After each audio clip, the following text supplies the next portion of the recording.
Good morning. I'm Alex Leone, president of the Food Law Society here at Harvard Law School, and I and all of my fellow conference organizers would like to thank you all for being here. We are honored and very grateful for your presence. I wanted to give a special thanks to Margiana Peterson-Rockney, who's been at the helm of planning this conference, and I also wanted to mention that a few of our panels, because of the number of attendees who have come out today, will be switched to this room, and we'll have signs in the original room letting you know that.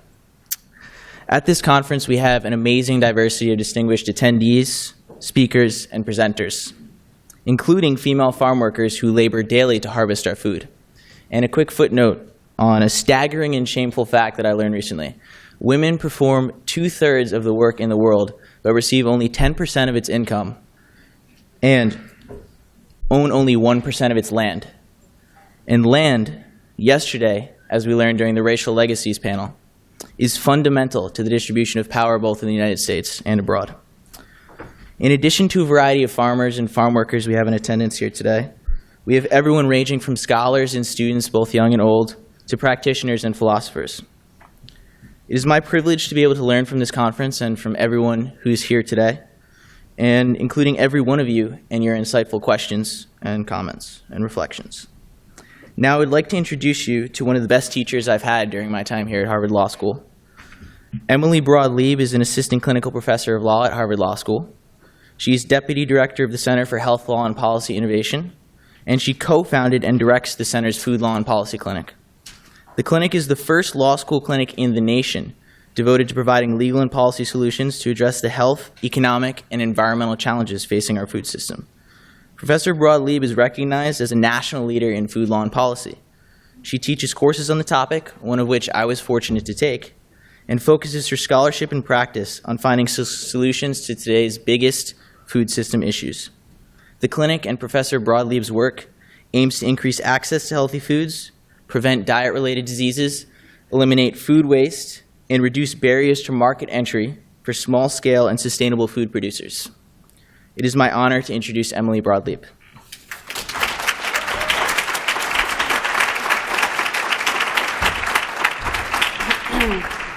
Thank you so much, Alex. And Alex is one of our incredible students in our clinic and now leading all of us by being the president of the Food Law Society here.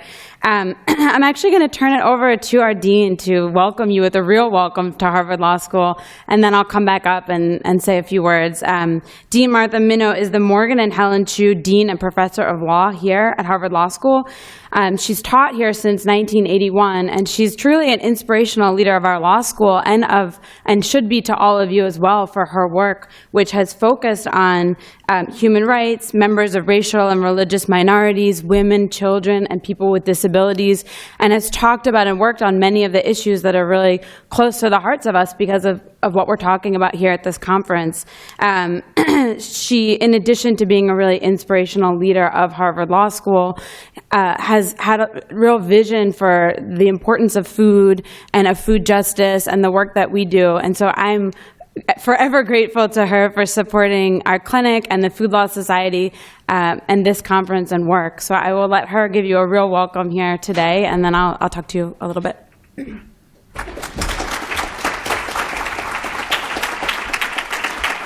Good morning. Good morning. Good morning. Thank you. Great.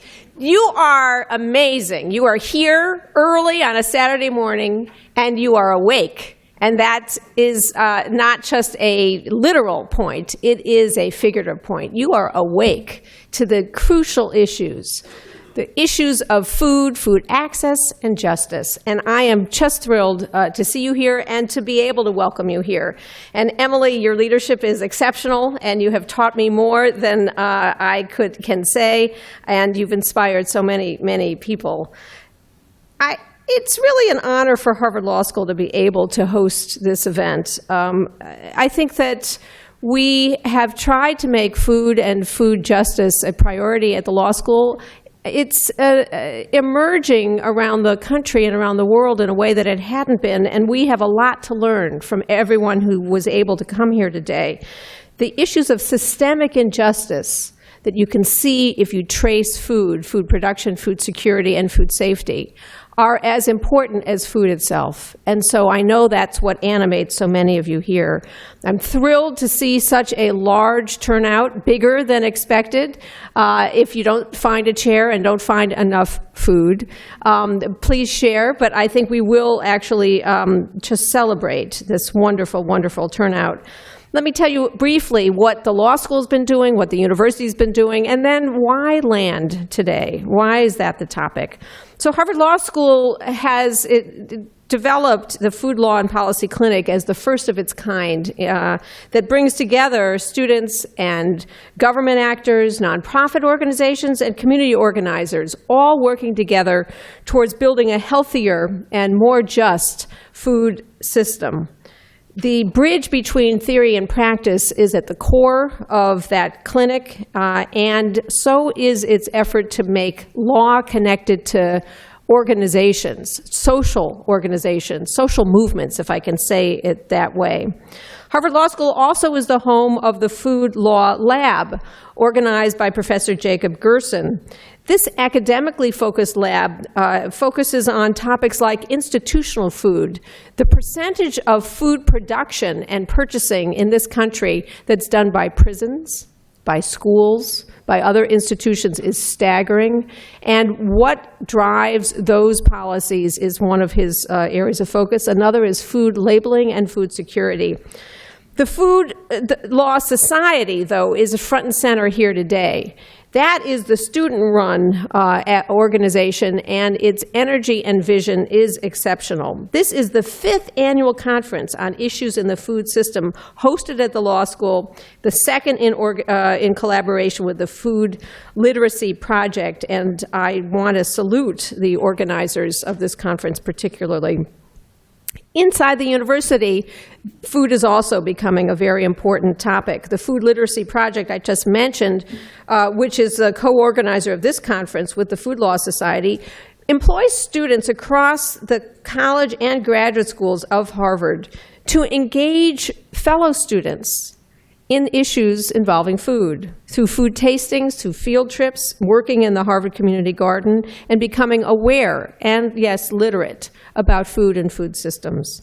Last year, I was delighted to co-sponsor a university-wide challenge through the Harvard Innovation Lab, along with the dean of the Public Health School. This challenge invited students from across the university to identify and develop innovations to make food systems healthier, more sustainable, and more equitable. And yes, we gave out 2 checks at the end of the challenge to support 2 startups. It's exciting to see people actually developing new innovations. The Dean's Challenge also helped to launch a university-wide initiative called Food Better. This is a campaign to educate the broader university community on all issues related to the food system. And it's continuing this year, and we'll hold a university-wide conference later this spring. One of the areas of focus is actually the university to make us better, smarter, more sustainable in the ways in which we use food. And of course, we hope to equip anyone coming in and out of this university to carry that message on beyond. So why land use, rights, and ecology? And why here at Harvard? Last year's conference focused on food justice and brought together a tremendous array of people addressing quite a variety of topics. And this year, the idea to focus in on one important one, I think, is very, very timely and valuable. Before, though, focusing in, I think it's worth remembering, food justice is social justice. Food justice is about the most essential, basic existence of human beings. And food justice is about equality and inequality. Improving the food system is key, and that's why the law school has put such effort in food law and policy. The focus on land is also key. Barriers to land ownership and access lie at the root of so much of the injustice around food and injustice generally. Land ownership historically has meant wealth and power and access and exclusion. Land was often the very basis upon which inequality was distributed and enforced. And law has been at the center of that, because law organizes who owns land, who has access to it, who has access to its fruits. Going forward, land will become even more important as we deal with population growth and constraints of resources, including issues about environmental protection and access to water. Ensuring equal access to land and to the benefits that flow with it is crucial if we are serious about food justice. There is a tension talking about some of these issues at a place like Harvard, because Harvard can seem very elite, very remote, very disconnected from the world. I think that's why it's all the more important that Harvard be not only at the table, but helping to give voice to many others and providing a platform for many who may not have the media watching as much as we do. Interesting thing about Harvard, we do something people watch. That's a resource that we need to use, and that's one reason we're so honored and thrilled to have this group here today. This conference, therefore, importantly, is designed to highlight voices and experiences of many people affected by the dispossession of land and the denial of resources, many people who are not often at Harvard, and many people who are from groups that are a minority in terms of race or ethnicity, and many groups that, again, may not always have access to the media. Hierarchies of society and economics affect access to food and all resources. And I do want very much to, in this context, acknowledge that an institution like Harvard is, in some sense, what it is because of the benefits of unjust hierarchy. The focus on land justice locates the issues in a global context where it belongs. And one of the global contexts that's behind Harvard Law School is the very first gift to Harvard University to support a law school came from a family called the Royal Family that made its money in Antigua and its money in a plantation on the backs of the labor of slaves owned by the Royal Family. That first gift to support legal education at this university was a gift out of land injustice and a gift out of the oppression of human beings. This year, recently, the university agreed with a recommendation from the law school to retire the emblem of the law school, which had come from that family, the royal family, interestingly, sheaves of wheat. And we did so not at all to neglect our past, but to affirm a commitment to a future that is devoted to justice. But it is incumbent upon me as a leader of the school in every context possible to remind people about our origins. The focus on land and the global context, I think, is absolutely central today, not just about the past. The focus on organic and local food activism in the North, the focus on new peasant movements in the South, the contributions of rainforest dwellers, Campesano activists, landless workers in Latin America, radical farmers in Europe, locavores in New England and California, urban gardeners across the United States. This is a movement that does and must unite people in all areas of human existence. And one more topic that I'm sure will come up today is the well-being of the land, the care of the land, the ecological protection of the land. It implicates everyone. I give my thanks to our conference organizers, to Alex for your superb leadership and all of the students of the Harvard Food Law Society, the Harvard Food Literacy Project, and especially Margana Peterson-Rockney. Thank you so much for your vision, and I know more hours than I can count. And the Food Law and Policy Clinic. Again, Emily, I am so much in your debt. I thank you all for being here. I know that you will make new connections and you will strengthen old ones. Before you leave today, I hope that you leave with the name and contact information of someone you didn't know before with whom you will work. And I think that this conference is one of just many, many steps that we need to take and we want to take to partner and to support more partnerships, joining students and community members, joining lawyers and organizers, joining nonprofit organizations and researchers, joining those who think about food all the time and those who don't, joining those who make policy and those who are affected by it. And I turn the podium back to Emily Broadleaf to tell you more about the conference, and I hope to take my thanks. Thank you, Emily.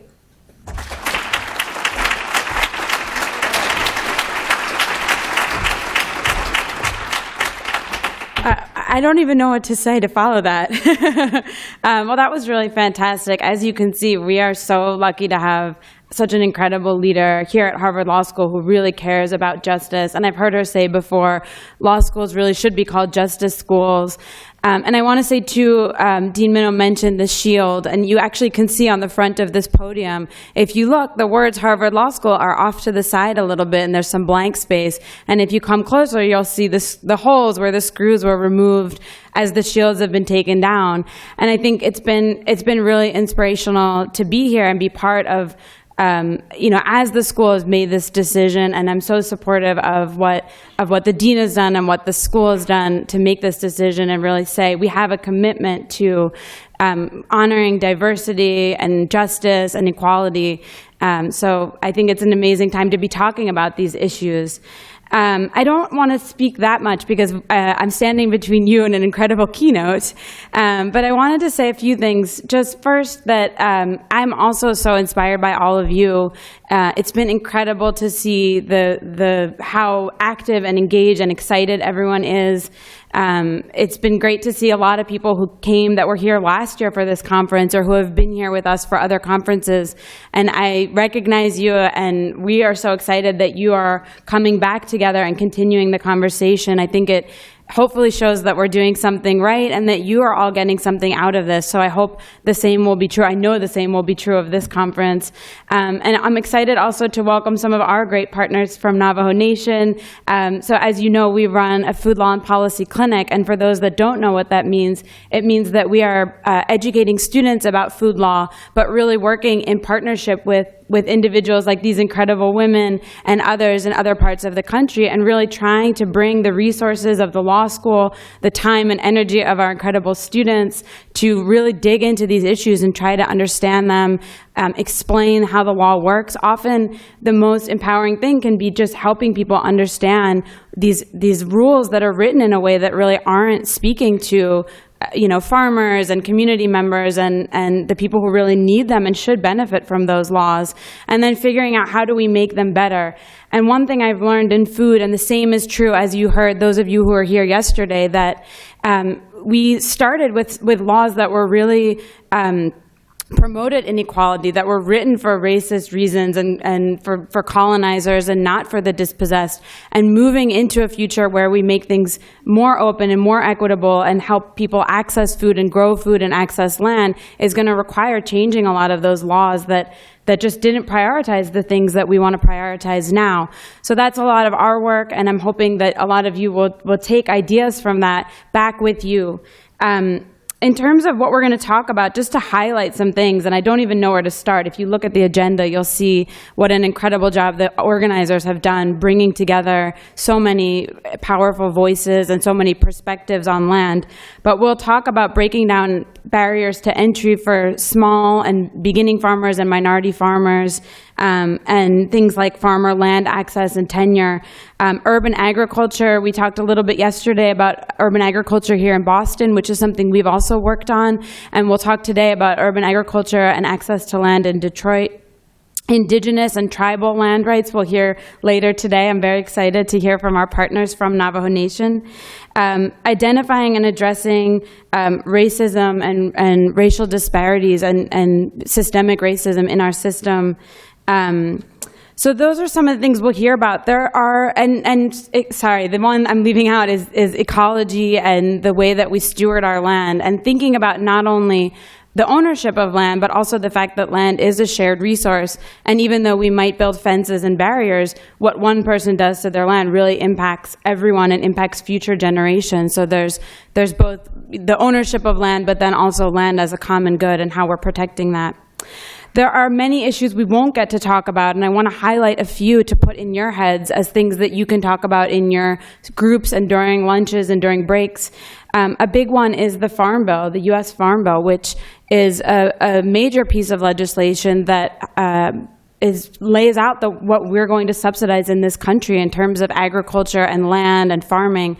And it's something that our clinic is going to begin working on this fall.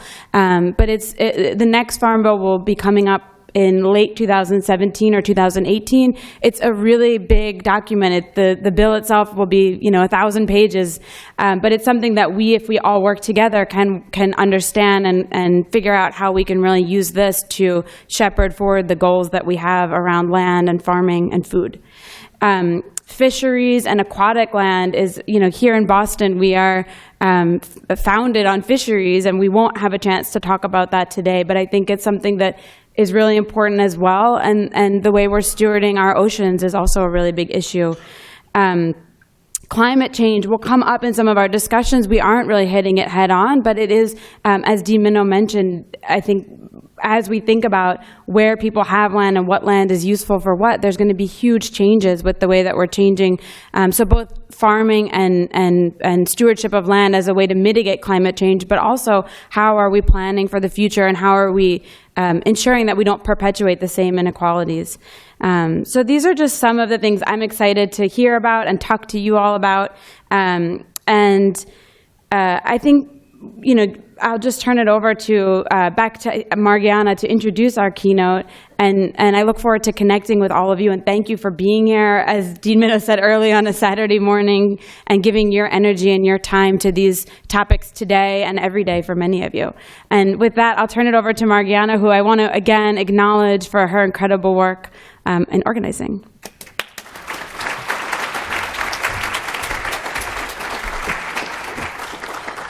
Thank you all. And thank you, Emily and Dean Minow. Smita Narula is an educator, scholar, and activist with 2 decades of experience in the field of human rights and public policy. I had the pleasure of seeing Smita speak nearly a year ago and have spoken several times about land rights leading up to this conference. I am struck by her contagious passion and deep commitment to improve human rights, social justice, and the environment through scholarship, public policy, and activism. A graduate of Harvard Law School, Smita is a former legal advisor to the UN Special Rapporteur on the Right to Food. From 2003 to 2014, she served as faculty director of the Center for Human Rights and Global Justice at NYU School of Law, where she was also professor of the International Human Rights Clinic. Together with her students, Smita explored new and effective ways to enforce international human rights guarantees and defend the rights of those most marginalized by economic globalization and by discriminatory social norms and state policies. Prior to NYU, Smita worked with Human Rights Watch as a senior researcher for South Asia. She is currently a visiting research scholar at the Roosevelt House Public Policy Institute at Hunter College. Not only is Smita a prolific author of academic, investigative, and policy works, she has helped formulate policy, legal, and community-led responses to a range of social justice and ecological issues worldwide.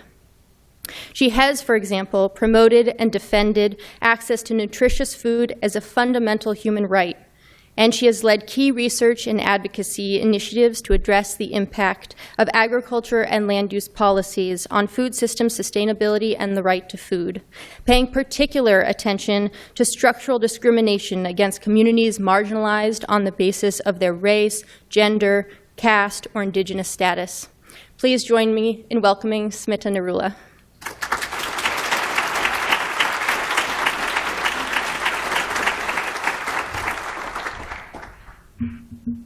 Can I put the computer away since I won't be using it? Is that okay? Thank you. There we go. Good morning, everyone. Good morning. I can hear you.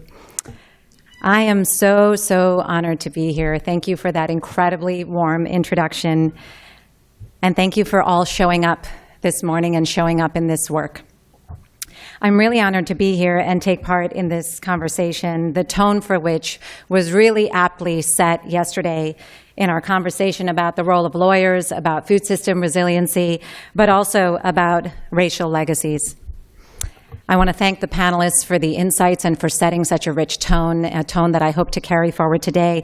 I want to thank Dean Martha Minow for setting that tone this morning. And I want to thank the organizers for bringing us into this room today. It is nothing short of a gift to be in this room with you today and to be able to have this conversation in this institution right now at this time. I thank the organizers. I also want to thank all of our sisters and brothers who are in the room, who are actually at the front lines of this struggle, and for whom activism in this conversation is a matter of survival, who are not activists from a place of choice or privilege, but as a matter of survival. And I want to thank them for being here, and I want to acknowledge their presence and the work that they do that it enables me to have this conversation with you today. Thank you. Thank you.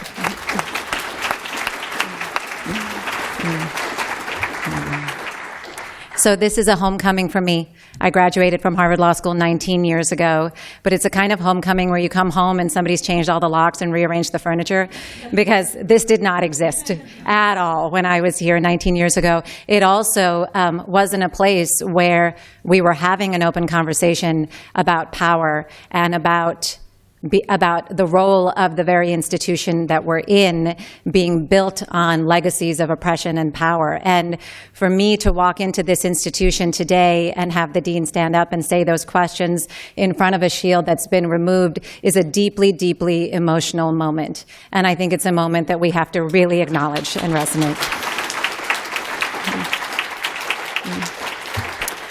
I also happen to find myself at an inflection point in my own life. And as with any point of inflection, one craves some reflection. So I'm going to use this homecoming and this keynote as an opportunity for reflection. I'm going to tell you my story.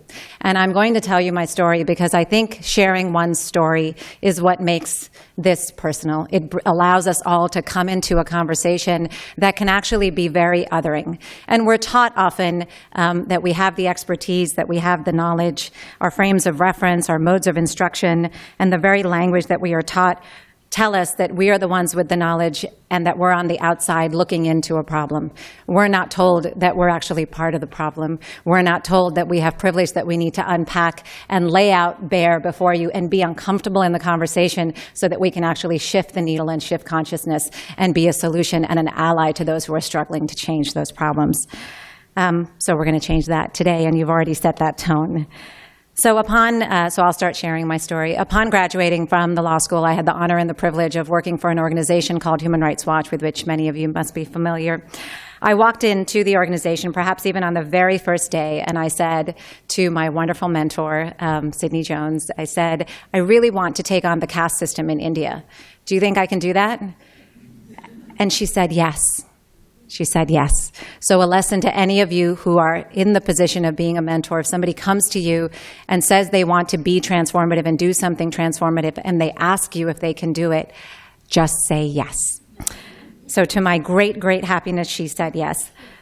As some of you may know, about the caste system, an estimated 200 million Dalits in India today continue to be treated as untouchables at the bottom of India's caste system, meaning they are deemed so ritually polluting that they are literally untouchable. They live in segregated villages. They have exclusive involuntary monopolies over caste-based occupation. They're denied access to land, and they're routinely abused and punished by the police and by dominant caste groups that enjoy the state's protection. In what's been called India's hidden apartheid, entire villages in India today remain completely segregated by caste. At the time that I began working at Human Rights Watch, caste-based atrocities were making national and international headlines, and they still do today. Dalits were being massacred in the eastern state of Bihar. Villagers were being massacred by so-called upper caste militias. Dalit homes were being razed by police in the southern districts of Tamil Nadu, and Dalit women were being gang raped all over the country and subject to other forms of extreme gender-based violence and subjugation, all in an effort to teach Dalit communities and activists a political lesson. The war of land and resources was being waged on women's bodies as a way of being told, don't you dare step outside of your status, don't you dare step outside and claim access to resources, to land, to dignity, to be human. As I started my work, starting to document these abuses and eventually helping to form both a national and international campaign for Dalit human rights, something became very, very clear to me very immediately, that underneath these struggles and these atrocities and these headlines was a power struggle for land and a power struggle for resources. The practice of untouchability, it became very clear to me, was essentially a system of economic exclusion and exploitation. As one person said to me, the caste system is an economic order. It prevents someone from owning land and receiving an education. It is a vicious cycle and a tool to perpetuate exploitative economic arrangements. And the caste system lives live and well in the United States and in many other parts of the world. We are talking about tools for economic exploitation. And we can give different names to it. We can call it culture, we can call it religion, we can call it many things, but these are tools and means to capture and to exclude. At the time that I was doing this work, a word entered my vocabulary and my consciousness, and I have thankfully never been able to shake that word, and I'm going to come back to it again and again. And the word was landlessness. Landlessness, a state of being expelled into a state of landlessness. Dalit activists explained to me that their vulnerability was a direct result of being denied access to or dispossessed of land, as a result of which they were made dependent on the dominant caste landlords and made to become laborers on their field. That dependency, in turn, made it difficult for them to be able to demand higher wages, to live respectably, and the entire apparatus of capturing land was a means to make people dependent in that particular social order and economy. I also saw that access to land was deeply connected to access to food. Dalit women, men, and children, numbering in the tens of millions, work as agricultural laborers all over India, but they only earn a few kilograms of rice or wages that amount to less than $1 a day for their labor. Food is central to maintaining caste domination. What one does, how one eats, what one eats, how the food is prepared, and who gets to eat who together is all part of that domination. In schools throughout India today, you will see Dalit children being segregated at mealtime, being sent to clean the latrines as other children play during recess. Food is about a lot of things, but it's also a means of domination. And those who dare to defy the caste order are ritually massacred, raped, publicly lynched. I know because I've witnessed and documented way too many of these abuses. So then you have to ask why. And I have to ask why. Why is this happening? Why is this happening today in this century? And you'll get a lot of answers. You know, it's culture. It's religion. It's history. It takes time. It takes time for countries and communities to grow out of things. But the answer, of course, is that there is enormous material, social, political, and economic benefit that is derived from maintaining this particular caste order. And who the benefits derive to is a long, nuanced, complicated conversation, but for the sake of simplicity, it's the non-Dalits who benefit from this caste order in those ways. And at that moment, and at many moments in my work, and I continue to confront this today, I was confronted with my own caste privilege. Coming from a non-Dalit background, it was like a mirror that was being held up to me. And I had to ask myself, how do I benefit? And that's a question I continue to ask myself. And it's a question I would ask you to continue to ask yourself whenever you are confronted with these questions. How do you benefit? Because the reason these systems are allowed to stay in place and the reason that there is so much oppression to keep them in place is because so many of us are benefiting from it. But we don't talk about the benefit. We talk about the oppression, assuming that power is not relational, assuming that that one's oppression is not another person's benefit. My work on caste was and continues to be an opportunity to unpack my own privilege and an opportunity to exercise my privilege with a sense of responsibility. And what I chose to do at that moment was to use the immense institutional power that I had, a degree from Harvard Law School, working at Human Rights Watch, at one of the biggest international NGOs working on human rights in the world. And how do you leverage that power, that privilege, that choice, and how do you do it in a way that you can be an ally to a struggle? Because there's so many ways to also unpack and use that privilege and be an ally. ally. And we can talk about how to be an ally in ways that are actually being an ally, that centers the agency, the voice, and the leadership of those that you are trying to be allies to, instead of stepping in front of them. And that's a whole other set of conversations that we can have, but that was also an important lesson that was taught to me by my Dalit sisters and brothers of what it means for me to be their ally. Throughout my years teaching at NYU Law School and moving on from Human Rights Watch, these lessons stayed with me very powerfully. And my focus turned squarely to the right to food and to the related struggle to access to land and natural resources, which became really central to my scholarship and to my clinical work. Food was an entry point. I think it's an entry point for so many of you. Food is what is bringing us into this room today. And it's an amazing entry point. It's something we all have in common. It's about love. It's about abundance. It's something that we share and do every day. It's the most direct way in which we relate to the planet. It's literally how we transform the energy of the earth to the energy into our body. It is about love. It's about addiction. It's about food porn. It's all over the media. It's about so many things. But food is also about deprivation, and food is also about domination. In other words, food to me is squarely a human rights issue. And not just because access to food is recognized as a fundamental human right, which I will come to, but because the road to hunger is paved with human rights abuses. People are hungry because they are impoverished or because they have been denied access to or dispossessed of land and natural resources. Often it's a combination of the two. And here, our words matter. And I choose my words very, very carefully. People are not poor. They have been impoverished. People do not lack access to resources. They have been denied access or dispossessed of those resources. And as we'd started to talk about last night, that dispossession, that denial, and that impoverishment is rooted in a long history of racial, caste, and gender-based subjugation, including centuries of subjugation of indigenous peoples. These forms of subjugation are now being compounded by contemporary forms of discrimination and by structural injustices in our global economy.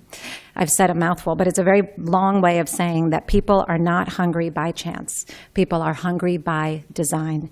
People come to hunger by way of grave injustice, included injustice embedded in the design of our food system, which I will come to. For me, as a human rights lawyer, as a scholar, and as an activist, and as a mother now of 2 young children, focusing on the right to food as expressed and defined under international human rights law provided a salient critique of the injustices embedded in our global economy. And it offered a means to be intersectional in our conversation, which is what we're actually all trying to do in this conversation, is to be an intersectional. It was also an exercise in understanding power through the lens of international law and the power differentials. How many of you are law students in this room? And how many of you are non-law students in this room?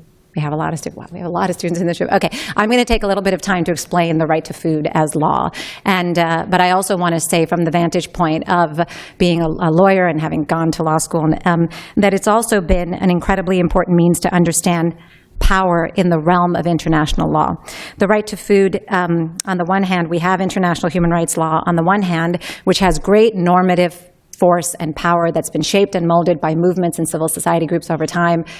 There's the power. And then there's the power of international law on trade, on corporate investments, on WTO, on the restructuring of unjust debt.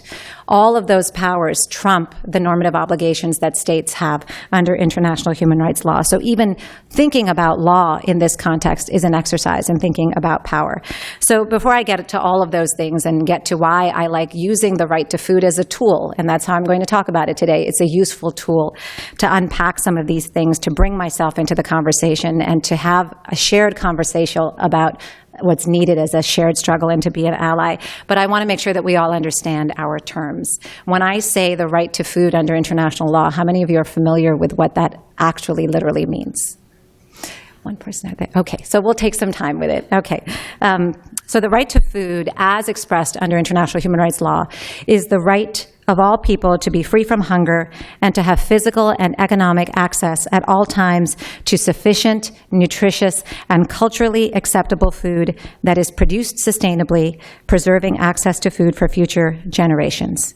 To break that down, and it's been broken down beautifully, is a rights-based approach to food emphasizes government's obligations rooted in international human rights law to ensure in a non-discriminatory, transparent, and accountable manner that food is accessible to all individuals, both economically and physically. Economic accessibility means that people shouldn't have to make trade-offs between having sufficient nutritious food and paying their heat bill, paying their mortgage, having access to life-saving medicines. For 49 million Americans in this country do not have that kind of economic access to food. I'm going to talk a lot about the global situation, but it's important to remember that hunger and food insecurity is right here in our own backyard and affecting children in this country in deeply psychological ways, health ways, affecting their education and their entire psyche growing up in food insecure households.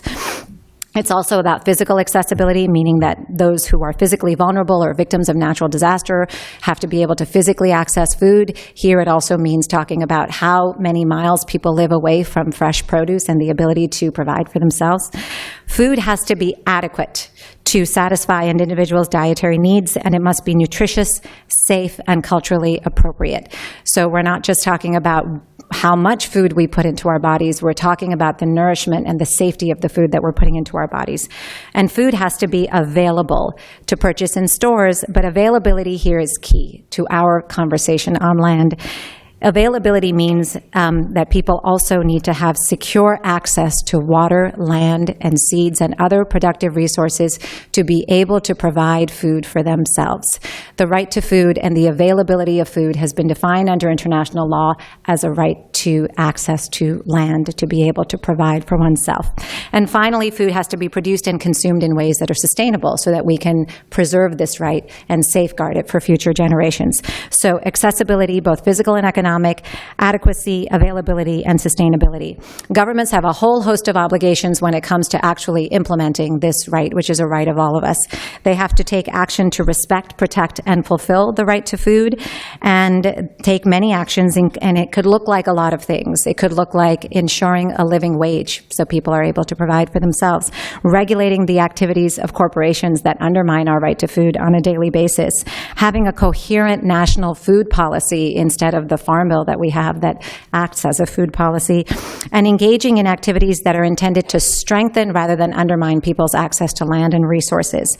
In situations where people are unable to provide for themselves, governments are also meant to set up strong social safety programs so that there's a safety net to catch people when they fall through the cracks. Our social safety net has become a regular source of food, and even that to an inadequate source of food for millions of Americans in this country today who are now turning to emergency food providers as a routine source of their food.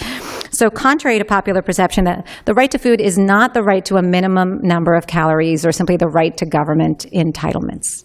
It's the right, as I read it, to a political and economic system, including a food system wherein all people are empowered to provide for themselves in a dignified, healthy, and sustainable way. I want to underscore dignity in this conversation because how we produce our food, how we provide for ourselves is ultimately a matter of agency and of dignity, and it gets left out of this conversation quite a bit. That's an incredible right, the right to a political and economic system where we can provide for ourselves. Suddenly you start to realize we're not just talking about food anymore.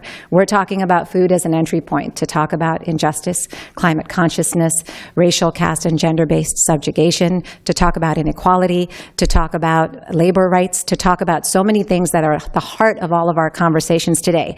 So why is the right to food so robust? It didn't start off that way. It was made into this robust tool. It was literally radicalized by peasants' rights movements, by food sovereignty struggles, by civil society, by activists, by scholars, by UN special rapporteurs, to take something in the realm of a normative framework and breathe as much counter-narrative and life into it to contradict our market-led, productivist, profit-driven paradigm. That is the right to food, and that's why I love using the right to food and talking about the right to food. You should know, before before I get into why I think it's a useful tool, that I also think it has a lot of limitations.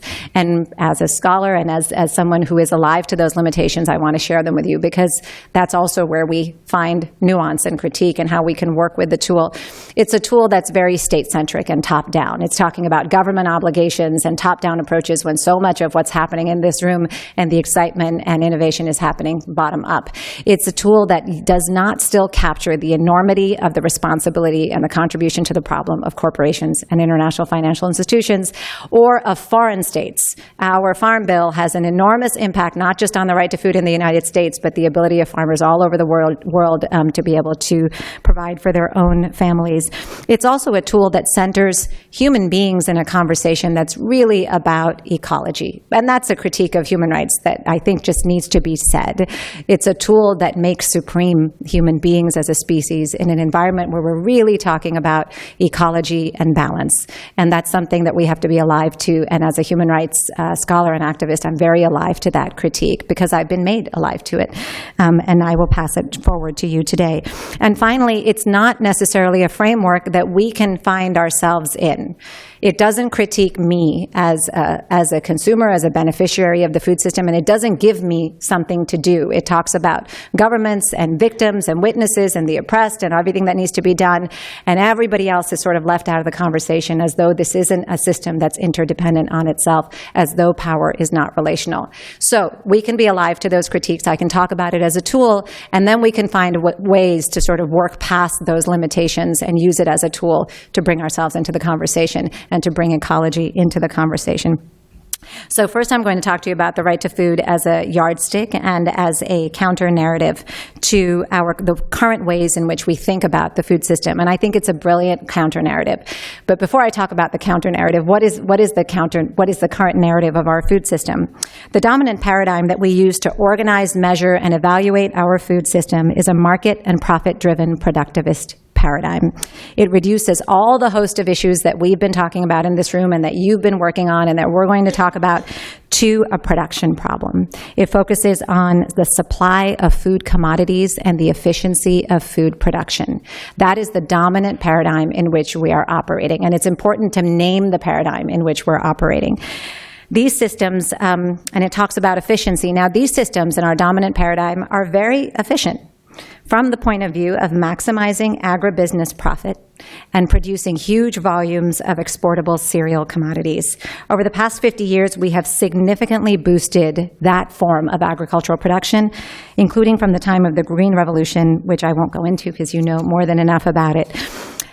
These systems have been highly efficient at increasing the production of major cereals, volumes of major cereals, but they've been highly inefficient on nearly every other count.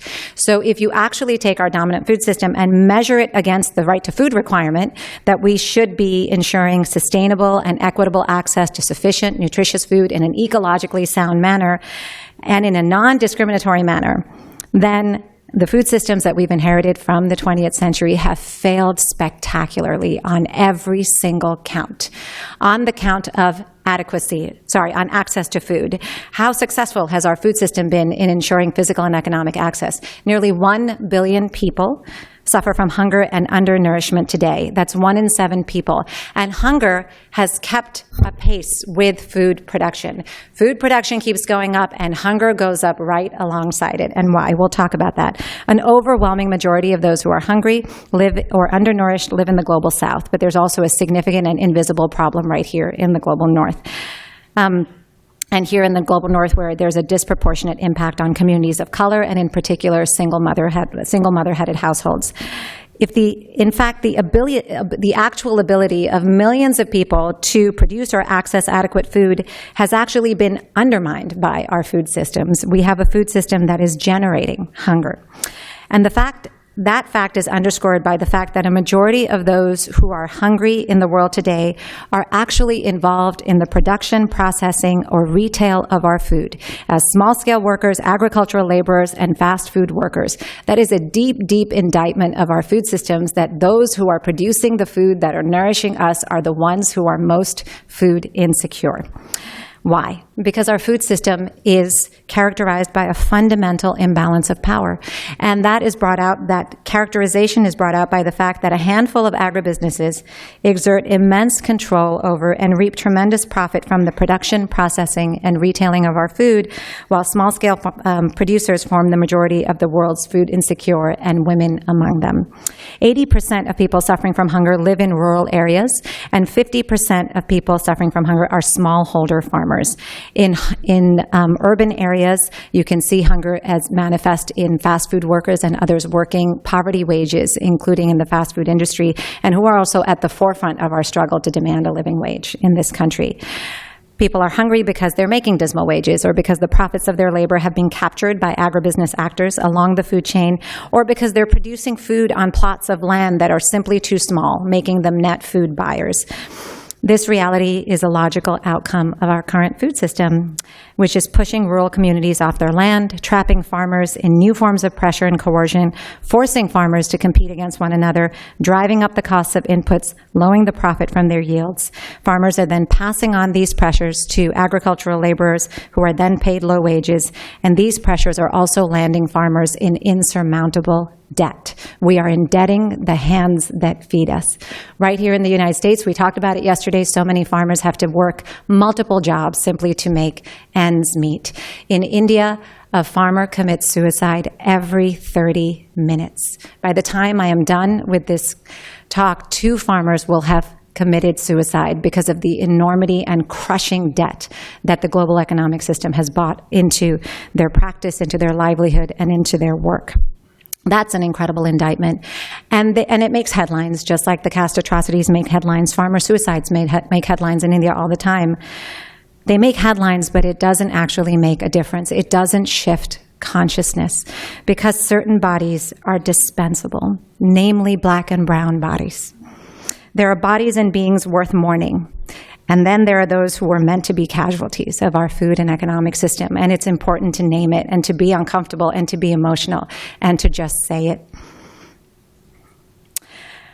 That's the access to food. Now let's come to adequacy of food, which is the other prong. I won't spend too much time on this point, because I think I'm in a room full of people who knows that our food is inadequate. It's not nourishing. It is actually feeding our epidemic of obesity. The paradox of obesity and food insecurity in this country, where low-income communities working 2 jobs just to make ends meet have to choose between the quality and the quantity of their food, because we've subsidized food that is unhealthy, that is poisonous, that is cancerous, and we are refusing to, and we have not supported systems and communities and small farmers that can produce the food that can nourish us all.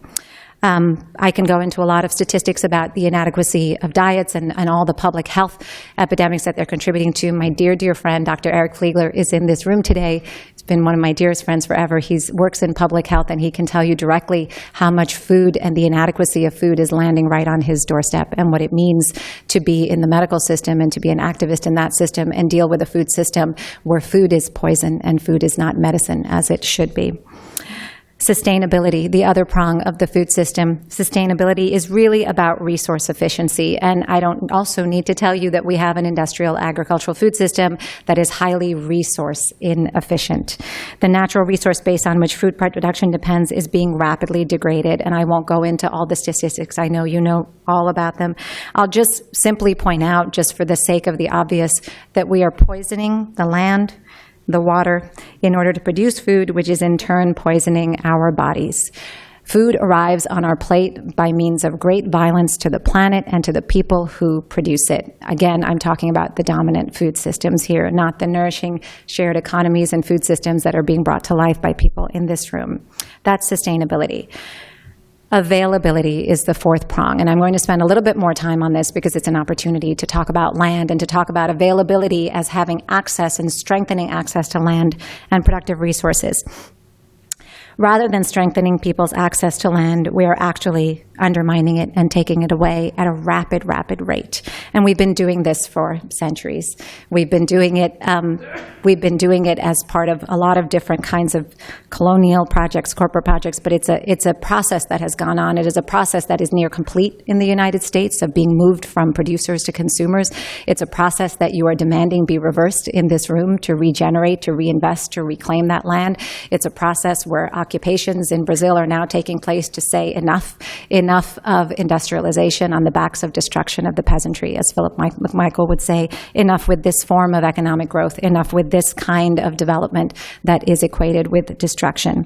And in so doing, in sort of inculcating this destruction, we're actually severing our own ecology, our connection to ecology and to the planet. We all of, not all of us, me, I'll talk about myself, so many of you are farmers in this room. I was rendered landless 2 generations ago. Both sides of my family were uprooted and thrown off their lands in a part of India that now belongs to Pakistan during the cross-migration in 1947.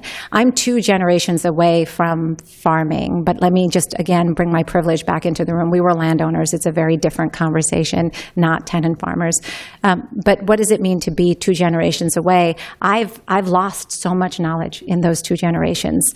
And part of my own journey and my goal, which I'll come to at the end, is about freeing myself from this state of landlessness and what it means, and going back to a love of ecology and a love of the land and knowledge of the land. But what are we doing in the world today? Coming back to the availability question, we are, over the past 20 years, between 280 million and 300 million people have been displaced from their lands by development-related projects. In other words, every year, 15 million people are forced to leave their homes and their lands to make way for large development and business projects, such as construction of dams, mines, and oil and gas installations, or even luxury resorts for tourism. That's 15 million people every year who are joining the swelling ranks of the landless and landlessness. At the end of 2012, an estimated 45.2 million people were forcibly displaced due to armed conflict and natural disasters, which is also something that is only going to go up unless we change it. We're also in the middle of another very disturbing trend, which is the global rush for agricultural land. How many of you have engaged with or know about this global land rush, also known as the Great Global Land Grab? Okay, thank you. At the end of, I'll spend a little time kind of talking about the contours of it, because I think it's so relevant and important to this conversation, and it's a great way to bring ourselves into this conversation. Since the food and financial crises of 2008, interest in purchasing and leasing agricultural land in the global south has skyrocketed. Now, the commodification of foreign land is nothing new, and we talked about the history of it, and Joe Goldie gave us tremendous insights into kind of going deep into the history of it. It is nothing new, but there's a lot about the current wave and trends that really sets it apart, and that's worth mentioning. One is the pace at which land is being acquired. The sheer scale and intensity with which recent investments have been proceeding is startling. And estimates are really hard to obtain because a lot of these deals are happening behind closed doors and with a lot of secrecy and a lack of transparency. But the estimates all over the place, including one estimate that at least 168 million acres of agricultural land have been transferred from rural communities, indigenous peoples, into the hands of investors just in the last few years. Investors are responding to a variety of global forces, the same kinds of forces that are bringing us into the room to have this conversation today. There are a few key ones that I think are worth mentioning. There's an increasing and burgeoning demand for biofuels and alternative energy sources to fossil fuels, and also anticipated subsidies from carbon credit markets. I do want to point out for a moment that this too is about supply side of energy, and it's not a demand to curtail our rabid consumption. It's about finding new ways of sourcing our rabid consumption, worth mentioning. The second trend is price volatility in the global food market, and we could talk for a long time about why there's volatility in the food market and what's actually behind it. But for the purposes of this point, suffice it to say that net food importing countries are feeling very precarious about their situation because they have to rely on a global market where there's extreme price fluctuation and price hikes. So they're outsourcing their food production. They're identifying farmland all over sub-Saharan Africa. Ethiopia has been a huge target, as of other countries, to actually create and produce food to export and bring back to their own countries. There's also far greater consumption of meat, and greater consumption of meat means greater need for land to produce the feed, to feed the livestock, to feed the people. And that is also driving people off their land, including in South America. We're focusing on land because that's what this conference is about, but I don't want to leave out our oceans, our fisheries, our forests, and other ways in which we've also just been consuming and inhaling the planet and putting it on our plate. A third trend is that in the wake of the financial downturn of 2008, international capital is looking for stable investment opportunities.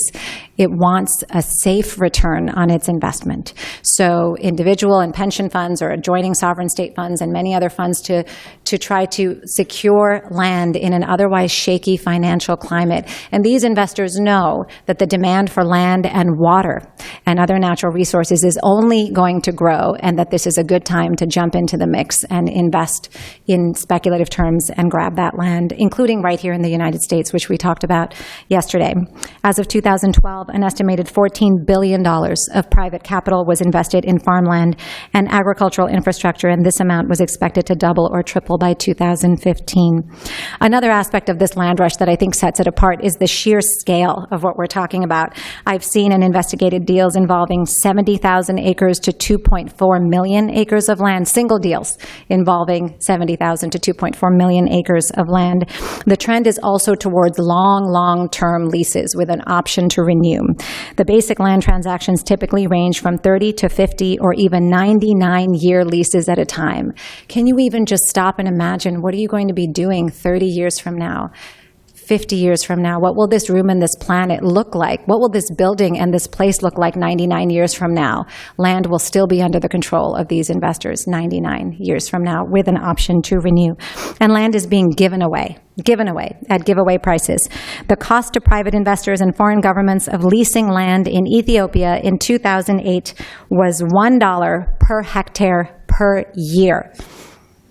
A hectare is roughly equivalent to 2.4 acres. I'll just say that again, $1 per hectare per year. That's how cheap land comes in these deals. So who's behind these deals? What are the myths and the narratives behind it? The World Bank Group has helped facilitate large-scale land transfers and all the mechanisms and the IFC and others around it by actively supporting the creation of investment-friendly climates and land markets in the Global South. And there are many justifications for this rush to reinvest in agriculture and create these land markets. I'll just name two for the sake of brevity. One is the justification, well, we need to reinvest in agriculture to ensure poverty reduction and economic development in host countries, which of course obfuscates and undermines the whole reason why investment was taken out of agriculture in the first place, but we won't get to that.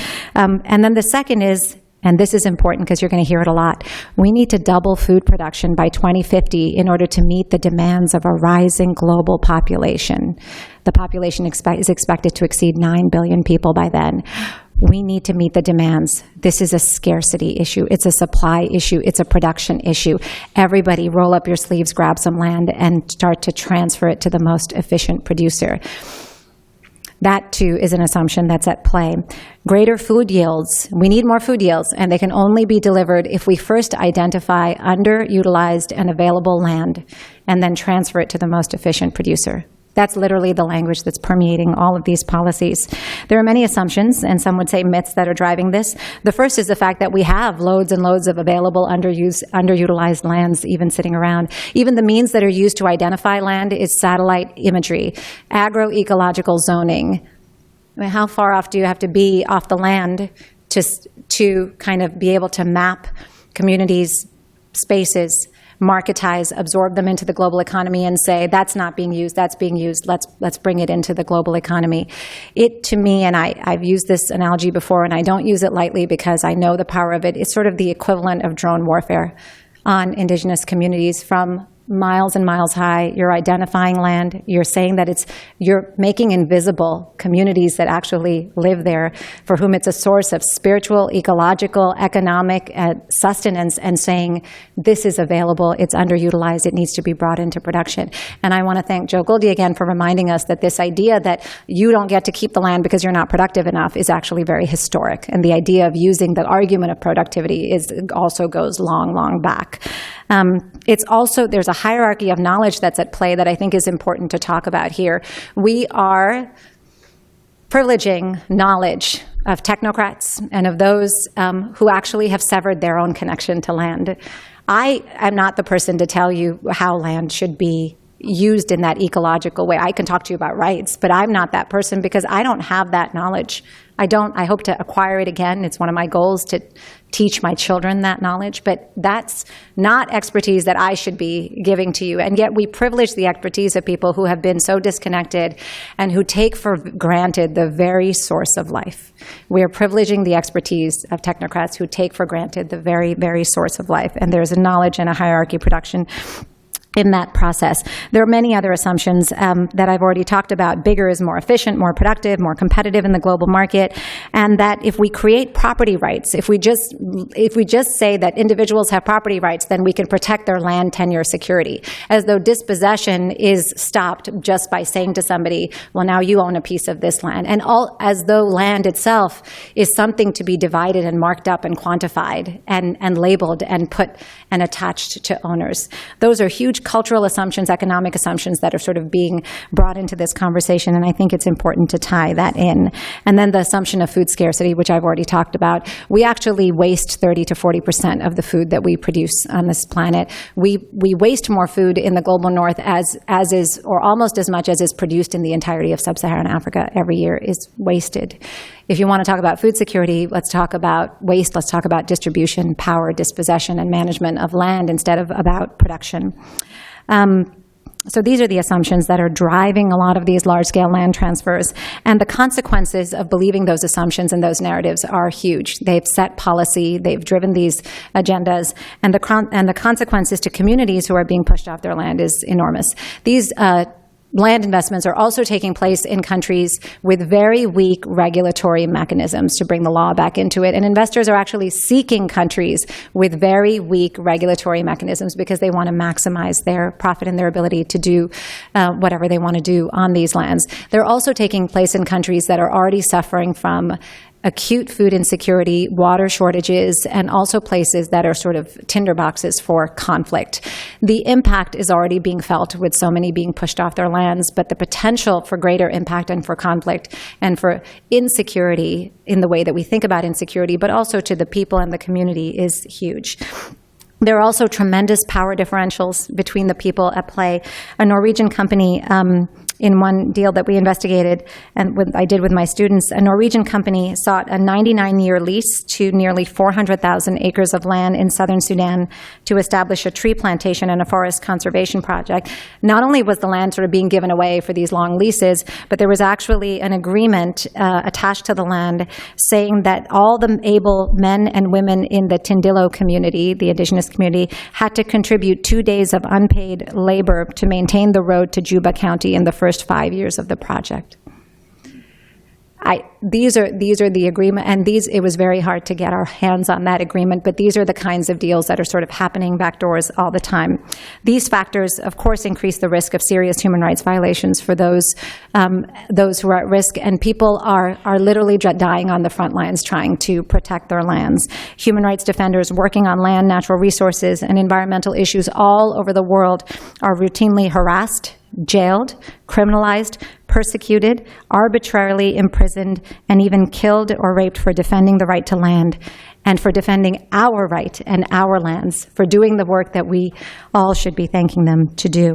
I know it because I've seen it happen, because I've tried to help once again to use my privilege as an ally to help stem the tide and the force of people being sort of imprisoned in these contexts. I say that in a very sort of explicit way because it can be very othering to think about these. This is happening somewhere else. The statistics are very numbing and it sort of takes us out of the conversation. But when you sort of either are confronted with it or come face to face with it, I'll tell you just the story of one farmer in one context who literally said to me, "We are farmers and they're turning us into beggars. We do not want to be beggars. We are farmers." And he was showing me how his hand was being sort of wrenched out of the soil and being turned up by the global market to become beggars. It was very powerful to me. It was very personal to me. So the right to food framework is useful as a yardstick, as I said earlier, to talk about all the ways in which our current food system is actually driving injustice and hunger. It's also an incredible counter-narrative and drives a very different set of policy proposals and solutions, and we talked about some of those yesterday. The first thing that it does is it reframes the narrative. It says that hunger will not be solved by charity or by markets, but by ending socioeconomic injustices and by ensuring access to land and productive resources. I throw the word charity in here because we're also sitting in a place where a lot of people think that charity is the solution to hunger. And I'm happy to talk about that during the Q&A or the rest of the day, but charity has to be a part of this conversation, and charity, of course, is just sort of the flip side of the crumbs of the market. The rights-based approach also centers the voices of those who are most affected by our food systems and those who are most food insecure. And when you center those voices and actually ask people what they want, no one says, I want more charity. No one says, I want land markets and property titles. What do they say? Well, you heard it already yesterday. They say, I want to dismantle corporate control of the food system, including control of land, markets, seeds, and increasingly water. These are the outcomes of a corporate food regime. And it's a continuation of a regime that was it's been inherited by our previous colonial food regime, and it's been enabled by structural adjustment policies, unfair trade rules, and now land grabs that are deeply affecting and dispossessing communities of color, and in particular women among them in both the global north and the global south. They say, I want reparation. I want agency. I want land. I want dignity. I want to provide for myself and my family. I do not want to be in a state of landlessness. It's a very different starting point. It's not the question of how do we feed the world. Just think about that question for a second and all the assumptions that are in that language of how do we feed the world. How do we support the capacity? But the question is, how do we support the capacity of individuals and communities to provide for themselves in a sustainable, nourishing, just, and dignified manner? How do we ensure the capacity and support and our allies in struggles to ensure food sovereignty in food systems? Who gets to ask that question? Whose knowledge and agency is valued? What's at stake here is who has the power to decide and manage these resources, and who has the power to dictate the terms of how we interact with land. And the answers are all over, and I won't spend a lot of time on them because you know the answers, and they were all over the panel yesterday, and they're all over here today. But the answers are, and I want to thank Deborah for sharing some of those answers in very concrete terms. The answer, at least in part, is to support agrarian policies that favor agroecological practices, that support small farming, including redistributive reforms that facilitate more equitable access to land. In other words, we have to return the land to small farmers, and we have to bring ourselves deeply into this conversation and to know that we're not outside of this conversation. State support and community support for small farmers is essential also to ending hunger. Despite being squeezed out of land and resources, small-scale farmers and family farmers produce the majority of the world's food, not agribusinesses. Family farmers produce no less than 70% of the world's food, such that protecting the rights of these farmers is crucial for the eradication of hunger for all. And the reason small farms and family farms help feed the planet is because they prioritize food production, actual food production, not food commodities, but actual food, and focus on local and national markets as well as their own families.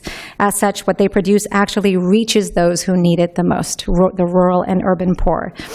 There are many other amazing benefits to these kinds of practices, to redistribution, not the least of which is the empowerment of women and the acknowledgement and the honoring of women as small-scale, as farmers, as those who feed us, who nourish us and who nurture us, and who are on the front lines of the battle as human rights defenders, on whose bodies these political lessons are inflicted, and whose hands are the hands in the soil that are feeding us. So many times I talk about farmers, and people have the image of men in their head. I've been thinking about women this whole time. We're also trying to address through these policies and practices, I should add that peasants' rights movements, food sovereignty struggles are also really trying to address gaps in international human rights law itself. How do you hold corporations accountable under international human rights law, give them direct human rights responsibilities? How do you actually create a substantive right to land? You'll see that I'm using food as a means to talk about land, and in part because we don't have a substantive right to land under international law, and I'll talk about that in the Q&A if that's of interest.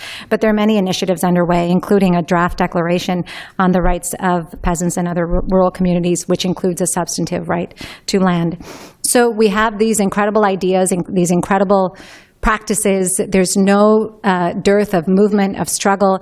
And this language of land redistribution, of agroecology, small-scale farming, it's actually penetrating. I see it in UN documents. It's actually reaching places. And that's not a small task, that land redistribution, that those two words are in UN documents right now. I just want to pause for a moment and say that's a very significant thing. But we're still failing at the point of implementation. It's not making the kind of traction in policy that it needs to. Why? Why is it not making traction? We have the ideas, we have the struggle, and it all comes back to power. It all comes back to power. Human rights law does not have the power to implement its terms, and in part, we're asking governments to do something on the one hand and then tying their hands by the dictates of the global economy on the other. It's also because we're assuming that states are neutral actors in this process and neutral agents of social change, when those in power are actually benefiting deeply from investors coming in and being able to take the land. There are many people in Ethiopia, in India, in Honduras, in Brazil, and in other places who are making a lot of profit and benefiting greatly from these kinds of land deals and this kind of a food system. And it's also because we have yet to really throw ourselves into this conversation. And so let's just start by throwing ourselves into this conversation. There's a reason why globalized markets are making this conversation so prominent and important today. The globalization of markets means that the luxury tastes, our luxury tastes of wanting to eat a lot more meat, of wanting to continue consuming and all the energy sources that we need to have that consumption, of wanting alternative energies, of wanting certain kinds of food, our luxury tastes are being made to compete with the subsistence needs of people all over the world. That's what the globalization of markets is doing. And what we also need to do as consumers is to stand in those shoes and simply to want less, to consume less, and to dramatically surrender our privilege and change our lifestyle as an act of deep solidarity. As an act of solidarity, and we are not being asked to do that. So part of this reason that this system also continues is because, coming back to the caste system, there's so many of us who benefit from it. And that benefit, too, is very short-term, right? That vision, and many people in this room know that. I know I'm preaching to the choir, but it bears repeating that it's a very short-term benefit to think that you can take the source of life for granted and continue to benefit from that, and for it not to come back and be the root of the undermining of us all. And also the lack of benefit of sort of believing that you're actually individuals. We have to wake up from this illusion that we're individual units disconnected from each other, from ecology, from the planet, or that what is happening doesn't affect or involve us all. We also have to wake up from the idea that we cannot, as individuals and communities, be deeply transformative. Every person in this room has the power to be deeply transformative, which I will come to in a moment as I conclude. So, what does it mean then? What does it mean to take these ideas and to take this knowledge and this struggle and to actually speak truth to power, to push against it? We have to become more united in this struggle. And we are living in an age of resistance and in struggle. It's a really exciting time to be an activist, to be a scholar. It's an exciting time to be alive. Look around you. Look in this room and how many people are in this room doing transformative, amazing, countercultural things. How many of you are trying to actually wake up and disrupt the design, not just tweak and reform it, but literally disrupt the design?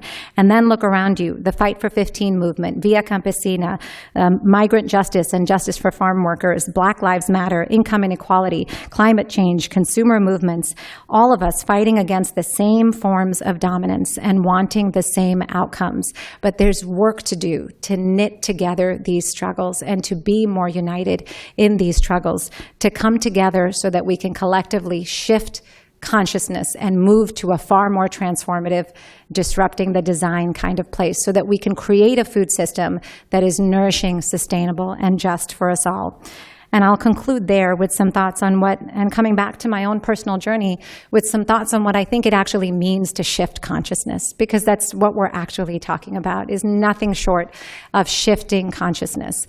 I can talk all I want about wanting the World Bank to have a different approach to land markets, and I have talked a lot about that. I can call for paradigm shifts. I can stand back and point out all the problems with the food system, but what am I shifting in myself? What kind of consciousness do I have about my role, about myself? Am I being holistic in my own consciousness? And that's the journey that I've been on, especially over the last few years, of allowing myself to be challenged, of allowing myself to be confronted by my privilege, of asking myself again and again, what does it mean to actually surrender my privilege? This isn't just an equation where we all just get to grow and consume and everybody gets to add in. It's relational and it's destructive. There is a surrender that needs to take place. The conversation about reparation yesterday is not a conversation that's just about what lawmakers are going to do. Reparation is about redistribution. It's about me. It's about you. It's about all of us surrendering our privilege and being part of that redistribution. And it's uncomfortable. But we're not going to grow unless we enter spaces where we get uncomfortable. So how do you shift consciousness? So I'll conclude with these thoughts. Make it personal. Tell your story. We're all in this room right now having a shared conversation and on a shared journey. And I believe that we're all here at this very, very moment in time for a reason. And all of your journeys have brought you here. Share those journeys with each other. And use food. Use food to make a commitment to using food to inspire a process of personal growth. Put yourself in the conversation, including especially the ways that are uncomfortable. Whatever your vantage point is, allow food to be a process that helps us wake up from the illusion that we are separate, that we are all in these individual units, and make several levels of commitment. Make an intellectual commitment, and you're already doing it. Think critically about the systems that we're in. Unpack the assumptions that are behind the policies and the narratives that we often just take for granted. What are the assumptions that we're holding on to? Are they real? Have they been generated? What are the policies that they're driving? What are the assumptions that we're holding on to about ourselves? What are the labels that we're putting on ourselves? And as soon as you put a label on yourself, it's basically saying, I can do one thing, but I can't do another. I struggle with my labels all the time. I have an identity crisis every time I have to write a bio and send it to somebody. Am I a scholar? I'm an activist? Am I a lawyer? Am I a mother? Am I a social change agent? Am I just a person trying to enjoy the struggle? I don't know. But as soon as you put a label on something, you exclude the possibility of other things that you can be. Just drop your labels. What are other assumptions that you're holding on to for yourself? What do you think you need to be able to be fearless, be happy, make a difference in the world? How many of you are students? So many of you. You're on the precipice. You're literally on the precipice, and you are awake, and you're about to jump off this incredible launching point with privilege. You know, and it's a mix for everybody else. I'm talking about mine. Privilege is not uniform, and in the same person, it can be very different. How are you going to bring that power of transformation and that privilege in service to the struggle in the conversation? How are you going to grow from it? And are you going to enjoy yourselves and kind of show up to this struggle? Make a political commitment. What kind of a food movement do you want to be a part of? Ask that question. Is it one that centers the voices and agency and dignity of those who've been dispossessed and who are most food insecure? Is it one that attends to all these strands of sustainability, nourishment, and justice? Is it one that's predominantly white? What kind of a political commitment are you going to make? Do something now. See a struggle. Engage it and be an ally. We had a wonderful event last night where people were literally standing up, giving opportunities for all of us to be an ally. Engage those struggles. Answer the call for support. Answer the call for support. And that call came out very, very predominantly in the room last night. Do something now. Make a practical commitment. Want less and live more. Consume less and breathe more. Reduce your consumption dramatically and do it as an act of love and as an act of solidarity. Lead by example, not just by policy, but lead by example, and live with these questions. Ask a difficult question and then struggle with it and then devote your life to living with it. Don't pretend you have the answers. with all the things that I think I know is a drop in the ocean of what I don't know. And I'm here to learn from you, and I'm here to talk to you and use it as an exchange. We're taught all the time to believe that we know, that we are the experts, that we know the policies. We don't know. And as soon as you say you know, you close yourself off to knowledge, to living, to curiosity, to connection. And finally, know that you have the power to be deeply, deeply transformational. We surrender that power all the time on our own before we even ask anybody else to do it. You're all here. You're on the precipice. You're about to take off. It's an incredible, incredible time to wrestle with these questions, and we're the ones to do it. Bring your whole self to it, and don't afraid to be seen for who you are and what you believe. It's the only thing that life demands of you is to be seen, and we need you to show up to this struggle. I'll end with a brief quote from a poet named Miguel de Unamuno, who said, "Throw yourself like seed as you walk and into your own field. Stand tall, throw yourself like seed, and please, please, please bring joy to the struggle. There is so much abundance here and innovation and joy, and be joyous in the work. Gather yourself and do the work." Thank you.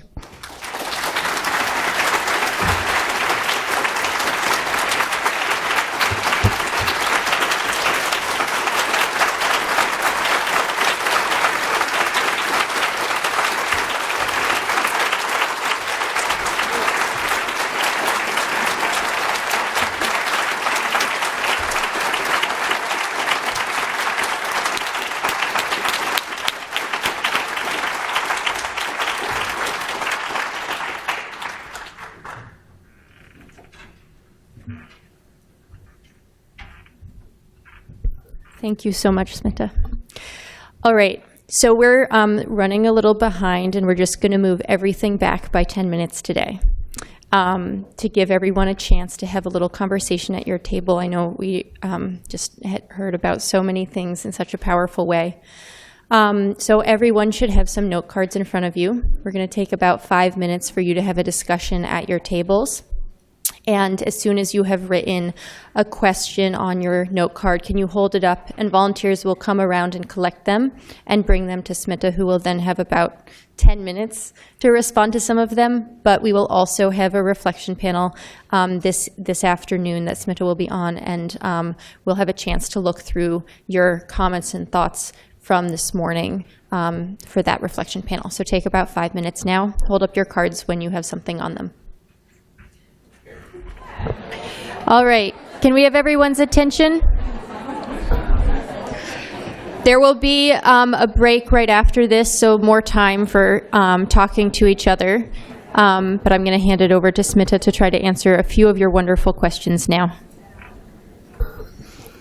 Wow, these are amazing, amazing questions. I've already asked Margiana if I can keep them and like put them in a diary to keep forever, because it's a gift. It's such a gift. It is such a privilege and gift to be talking to you today, and then to inspire such thoughtful questions. Thank you. I'm going to pick a few out, and then we'll keep talking. And then there's so many things here that other people in this room are far, far, far more able and knowledgeable to answer than I. And I'll just try to pick a couple that sort of jumped out. Please explain why charity fails or is bad. Why charity fails or is bad? So charity as what I mean in this context is that charity as a response to deep-seated dispossession and inequality and injustice is not an adequate response to systemic and economic injustice. Why? It doesn't, one is because it doesn't actually hold anybody accountable. And it actually, not only does it not hold anybody accountable, but it also enables a means it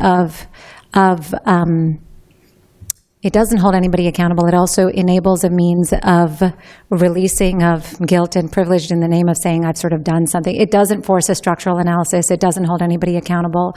And it also doesn't position those on the receiving end of charity as rights holders, but as sort of merciful recipients of charity. It's a very different dynamic. I say that, and I also want to say that the work that is being done by charitable food providers in this country is tremendous. Not only is it tremendous, it's human rights work. And so I don't say that as a dig to the legions of people who are looking at lines getting longer and longer outside the door, who are trying so hard to capture the food waste on the one hand and then connect it to the people who need it. It is incredible, incredible work. My critique is of the paradigm, not of the human rights defenders who are actually working with the belief that people should not be hungry. Those are the real frontline people kind of doing this work. I want to be clear on that. But those are some of the reasons why I think charity as a paradigm, as a solution, it doesn't force a structural analysis, nor does it offer a solution to the problem. Another question is, how do we, this is, as a lawyer, I have to answer this one in Harvard Law School. My human rights professor would be mad at me if I didn't pick this question. And what are the key international food agreements you were quoting from? Well, great. Okay, so that's an easy one. The International Covenant on Economic, Social, and Cultural Rights, which was codified in 1965 and was born out of the Universal Declaration of Human Rights. The Universal Declaration of Human Rights actually gave birth to two different covenants, the Covenant on Civil and Political Rights and the Covenant on Economic, Social, and Cultural Rights.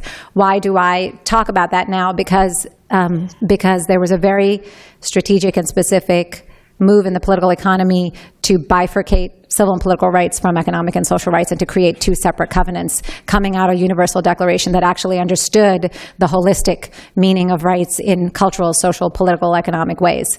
The United States is the government that actually pushed for a lot of the move, that actually also has not ratified the Covenant on Economic, Social, and Cultural Rights, that sees economic and social issues as sort of aspirations, as privilege, but not as rights. And it's important to sort of name that here, and I will in this conversation. And you see that in our political and electoral landscape. That very conversation is sort of replaying itself, sometimes in very inspiring ways and other times in very ugly ways.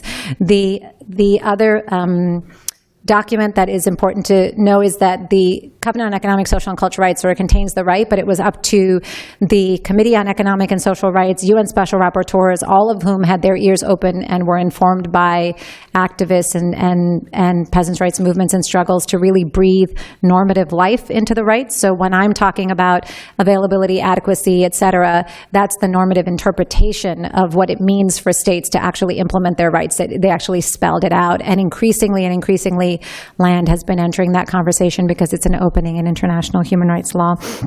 There's a lot of questions about how do you deal with corporate capture? How do you deal with corporate capture? I want you all to kind of talk to each other about that as well. But one thing that I'll say about corporate capture is that corporations are not these alien entities that are separate from all of us. Corporations are made up of people. They're made up of investments. They're made up of funds. They're made up of stocks. That's stockholders. They're made up of consumers who demand the products. You know, Raj Patel, who I had the honor of sort of speaking alongside at the UVM Food Systems Summit last year, said Monsanto needs us much more than we need Monsanto. You know, if you stop supporting and recognize the entry points in which you're sort of supporting that, then these fall down. It's a bigger ideological point that I made, but I think it's an important one, that it's actually, these are corporations and people that are made up of choices that we're all making, and you can cease making those choices and cease making those connections, and you can also kind of work with others to pull out the support. You can pull out in meaningful ways, and then and also in very powerful ways. What does it mean to, I'm going to finish, I think, with, there's another one about what does it mean to be an ally? That was a great one. What does it mean to be an ally? Is that the one? Okay, so the first is so I'm still learning. I'm still learning what it means to be an ally. But you should ask the people with whom you're trying to align yourself that question. Ask them what it means for you to be an ally is the first thing. Is ask the people that you're trying to support, that you're trying to work with, what does it mean to you for me to be an ally? And then take what they say seriously and then do it. And then hold yourselves accountable to what they said. Right? It's there's a lot more than that, but a lot of it is about dissolving your own kind of ego and presence and giving the space and asking the question and holding yourselves accountable. It's the accountability piece that I think is often very, very lacking. I have one that I'm going to end on, and there's so many great ones about, I just want to share, there's so much about kind of how do you take what you eat as a practical step to shift a paradigm? What do you do with food waste? How do you talk about land? How do you balance? Where do markets actually fit into all of this? All of these are thoughtful things that I want you to also kind of talk about amongst yourselves, and that I'm going to ask you about. But I'm going to end with this one for time, and because I think it's so important. Sometimes it is so hard to continue the struggle in the face of what feels like an uphill battle. How do you stay in a place of faith instead of fear? How do you maintain an attitude of hope rather than helplessness? How do you strive for optimism in the face of so much oppression? How do you carry on? That was a beautiful, beautiful question. Again, there are other people in this room who are much closer to the front lines, and I think who can answer that question. But I'll answer it for myself.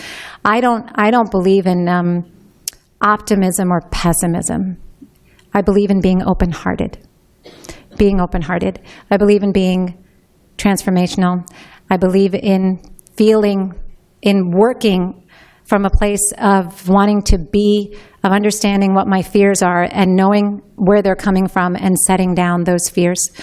And I think that takes deep personal work. I can tell you the things that I do personally if it matters, if you're interested, but all of you have those. I just want all of you have means of doing that. I meditate. Actually, part of my own journey in this process has been a very spiritual journey of centering, of dissolving my ego, of meditating, of literally feeling the centeredness and the connection, of understanding that if I'm afraid, if me, with all this privilege and all this power and all this ability and all this expertise and voice, if I'm afraid of speaking out and being myself, then what is it that I'm afraid of? I ask myself the question, where does my fear come from? And can I shed it and can I drop it? Whose validation am I seeking? Am I trying to be a copy, or am I trying to be myself? These are really important questions, I know, for everybody in this room. They're important questions for me, and I struggle with these questions all the time. I also think you have to create community. You have to have people. You just have to create a sense of community. I wanted to say, and I didn't get to say, it's really hard to defend something and fight for something that you don't love. It's really hard to defend and show up for something if you don't have love, to stand up for people if you don't feel connection and love for them, to stand up for the planet if you're in this state of landlessness, if you've lost that connection. It's really hard to move out of a place of love if you don't have that connection and love. Spend time with people. Spend time with people who make you uncomfortable. Spend time with people who pull you into transformational spaces. Spend time with ecology and the planet. Let it regenerate. Understand what you're afraid of and set down your fears. And at every moment, know that you're making choices out of fear or out of love. And choose love. I'm going to end there. Thanks.